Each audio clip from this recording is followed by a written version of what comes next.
இயேசு வருகிறார். நீ கடந்து வந்த பாதை இயேசு வருகிறார். உன் வலி வேதனையை இயேசு வருகிறார். உன் கஷ்ட நஷ்டங்களை இயேசு வருகிறார்.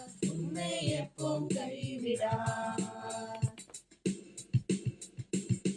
அடிமையாக நீ வாழ்ந்த போதும் உன் வேண்டுதலை கேட்டு அவர் உனக்கு விடுதலையின் கதவை திறந்தாரே.